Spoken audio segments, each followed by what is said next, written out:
ஓம் ஸ்ரீ கணேஷாய நமக. விநாயக புராணம் சாப்டர் 11. தக்கனுக்கு அரிசி கொடுத்த தயாளன். முற்கல முனிவரின் ஆசி பெற்று தக்கனும் கமலையும் புறப்பட்டனர். வழியிலே கௌண்டின்யபுரம் என்றொரு நகரை அடைந்தனர். அங்கே ஊருக்கு அருகாமையில் ஒரு நந்தவனத்தை கண்டனர். அங்குள்ள தடாகத்தின் கரையில் விநாயக பெருமானுக்கு ஆலயம் ஒன்று இருந்தது. அதை கண்ட தக்கனும் அந்த இடமே விநாயகரை பூஜிக்க தகுந்த இடம் என்று தாயிடம் தனது விருப்பத்தை வெளியிட்டான். அவளும் அதற்கு சம்மதித்தாள். விநாயகர் ஆலயத்தில் இருந்து கொண்டு 12 வருட காலம் ஏகாட்சர மந்திரத்தை ஜபித்து வந்தான். அதன் முடிவில் 20 நாட்கள் அவ்வாலயத்தில் எழுந்தருளியிருக்கும் பெருமானை பூஜித்தான். 21வது நாள் அதிகாலை நேரம் அயர்ந்து தூங்கிக் கொண்டிருந்த தக்கன் அருமையான கனவு ஒன்றை கண்டான். ரத்தினங்கள் இழைக்கப்பட்ட பட்டாடைகள் அணிந்து கொண்ட ஒரு யானை தெருவீதி வழியாக வந்து கொண்டிருந்தது. உயர தூக்கியிருந்த அதன் துதிக்கையில் மாலை ஒன்று தொங்கியது. அதன் பின்னால் மந்திரி பிரதானிகள் மக்கள் புடைசூழ வந்து கொண்டிருந்தனர். தெருவிலே வந்து கொண்டிருந்த அந்த யானை எங்கும் நிற்காது நடந்து வந்து தக்கனின் கழுத்திலே மாலையை அணிவித்தது. ஒரே கரகோஷம் வானை எட்டியது. தூக்கம் கலைந்து எழுந்த தக்கன் பக்கத்தில் படுத்திருந்த தாயை எழுப்பினான். அப்போதுதான் கிழக்கு வெளுக்கத் தொடங்கியிருந்தது. அம்மா, இந்த அதிசய கனவை கேள், எனக்கு ஒன்றும் புரியவில்லை என்ற தாயிடம் தான் கண்ட கனவை தெரிவித்தான். கமலை மகனை அணைத்து முட்டமிட்டாள். மைந்தா, கவலைப்படாதே. நீ கண்ட கனவு உன் நல்ல எதிர்காலத்தை தான் குறிக்கிறது. அதிகாலையில் காணும் கனவு பலிக்கும் என்று பெரியோர்கள் சொல்வதுண்டு. நீ பூஜித்து வந்த விநாயக பெருமான் வரப்போகின்ற உன் நல்ல காலத்தின் அறிகுறியை கனவில் மூலம் அறிவிக்கிறார் போலம். குழந்தாய், விரைவில் உன்னை அரசு தேடி வரும் என்று என் கனவிலிருந்து நாம் ஊகிக்கலாம். எல்லாம் அவன் கிருபை என்று கண்மூடி தியானித்து வேண்டினாள். கௌண்டின்யபுரத்தின் அரசன் சந்திரசேகரன் என்பவன். அன்று காலை அவன் திடீரென்று இறந்து விட்டான். அரசனுக்கு பிள்ளை கிடையாது. திடீரென்று இறந்துவிட்டதால் ஆகவே பட்டத்துக்கு வாரிசு தேட வேண்டி ஏற்பட்டது. அரசனுக்கு செய்ய வேண்டிய ஈமக்கடன்களை செய்து முடித்து துக்கம் காத்த பின்னர் அமைச்சர்களான மனோரஞ்சனம், சுமந்த் இருவரும் அரசி சுலபையிடம் சென்று பின்வருமாறு தெரிவித்தனர். தேவி, கணவனை இழந்ததால் தாங்கள் பெரும் துக்கத்தில் ஆழ்ந்திருப்பது எங்களுக்கு தெரியும். தங்கள் துயரில் நாட்டு மக்களும் பங்கு கொண்டிருக்கின்றனர். தேசம் முழுவதுமே அழுகிறது. இருப்பினும் சாஸ்திரங்களில் பல வகையாக சொல்லப்பட்டிருக்கிறது. அரசன் இல்லாத நாட்டில் குடிகள் சௌக்கியமாக வாழ முடியாது என்று பெரியோர்கள் சொல்லியிருக்கிறார்கள். தாங்களும் நன்கு சிந்தித்து பாருங்கள். இதற்கு என்ன செய்வது என்பதை யோசித்து சொல்ல வேண்டும். அதை கேட்ட அரசி, அமைச்சர்களே, உங்களுக்கு தெரியாதது எனக்கு தெரிந்திருக்கப் போவதில்லை. தர்மசாஸ்திரத்தில் இம்மாதிரியான சமயங்களில் என்ன வழக்கம் கை கொள்ளப்பட வேண்டும் என்று சொல்லியிருக்கக்கூடுமோ என்றார். பட்டத்து யானையை அலங்கரித்து சுபமுகூர்த்தம் ஒன்றில் அதன் துதிக்கையில் மாலை ஒன்றை கொடுத்து நகர வீதிகளில் விட்டுவிட்டால் அது யாருடைய கழுத்திலே மாலையை போடுகிறதோ அவரே அரசு கட்டிலில் ஏறக்கூடியவர். யானை சர்வசாதாரணமாக நடந்து கொள்ளாது. அரசனாக பதவியேற்று ஆட்சிக்கு புரியும் திறமை உள்ளவர்களையே தேர்ந்தெடுத்து மாலை அணிவிக்கும் என்றனர் அமைச்சர் இருவரும். அப்படியே ஏற்பாடு செய்யுங்கள் என்று சுலபை அனுமதி அளிக்கவே சுபமுகூர்த்தம் கணிக்கப்பட்டது. அந்த சுபவேளையில் பட்டத்து யானையை நீராட்டி புத்தாடை அணிவித்து துதிக்கையில் மாலையுடன் கொண்டு வந்து நிறுத்தினார். சுலபையும் நீராடி பூஜைகளை முடித்துக்கொண்டு யானையிடம் வந்தாள்.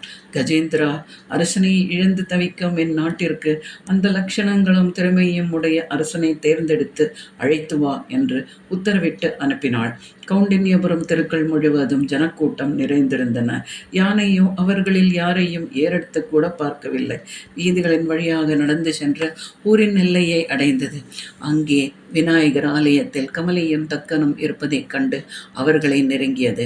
மக்கள் ஆரவாரத்தோடு ஓடிவர துதிக்கையில் மாலையை ஏந்தி யானை அங்கே வருவதைக் கண்டதும் தக்கன் ஆச்சரியம் அடைந்தவனாய் ஆலயத்தை விட்டு வெளியே வந்தான்.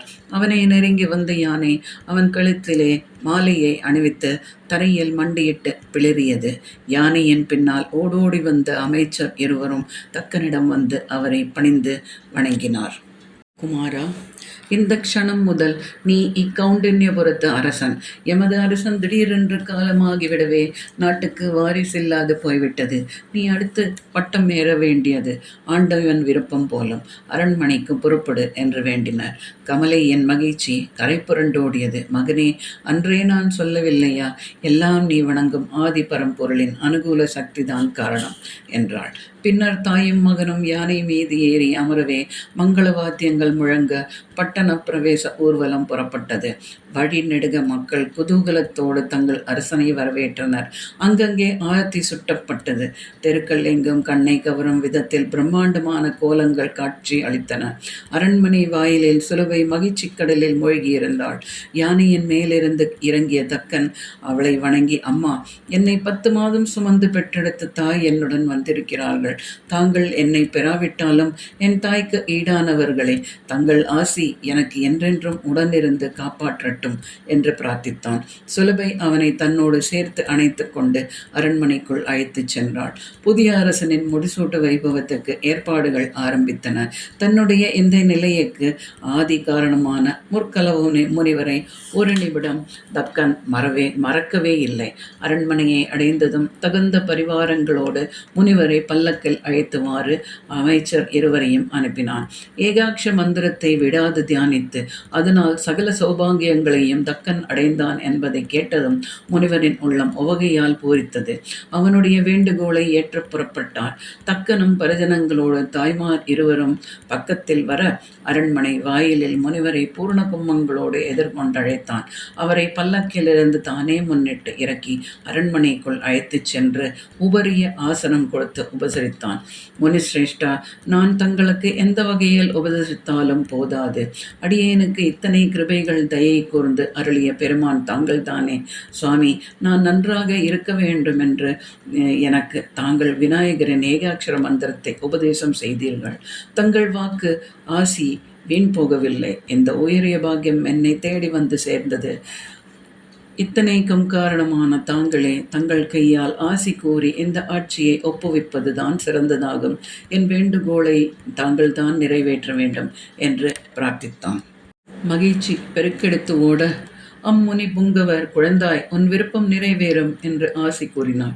சாஸ்திர வல்லுநர்களால் நிர்ணயிக்கப்பட்ட சுப முகூர்த்தம் ஒன்றிலே முற்கல முனிவர் தம் கையால் ஆசி கூற தக்கனுக்கு முடிசூட்டினார். நகரமே கோலாகலத்தில் மூழ்கியது.